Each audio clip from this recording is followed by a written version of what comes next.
92-year-old Raisa is blind, infirm and terrified. She sits, crying on her bed in this makeshift shelter. Shrapnel from a shell ripped through her leg while she sat at home in the eastern Ukrainian city of MARIINKA.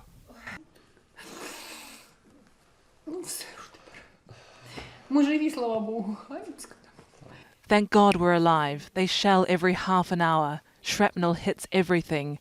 We climbed out of the rubble, grabbed what belongings we could, then lifted Mum out. We found a wheelbarrow and put her in it and pushed her to the road where a volunteer rescued us. In a nearby village, people wait at a food distribution point. Many have either fled or been rescued from the shelling in MARIINKA.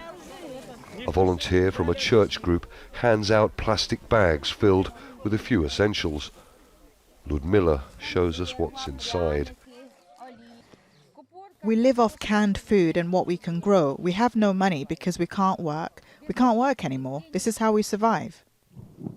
Further towards MARIINKA, as the sound of shelling echoes across the fields, signs of the fighting begin to appear. Houses badly damaged and abandoned, a school destroyed. We drive further and into MARIINKA. There's the sound of artillery fire and occasional small arms fire. Russian forces are close.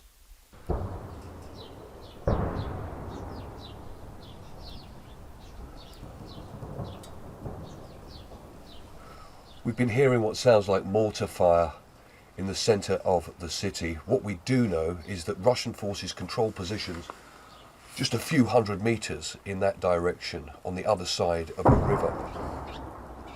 Another shell there. Now, we also know that the Russians made gains here in MARIINKA at the early stages of the war. The Ukrainian army have since said that they have now pushed them back. We move back out of town and see black smoke rising. OLLENA helps her wounded mother into a taxi to take her to hospital. It's doubtful Raisa will ever see her home again. Stratford, Jazeera, MARIINKA, Eastern Ukraine.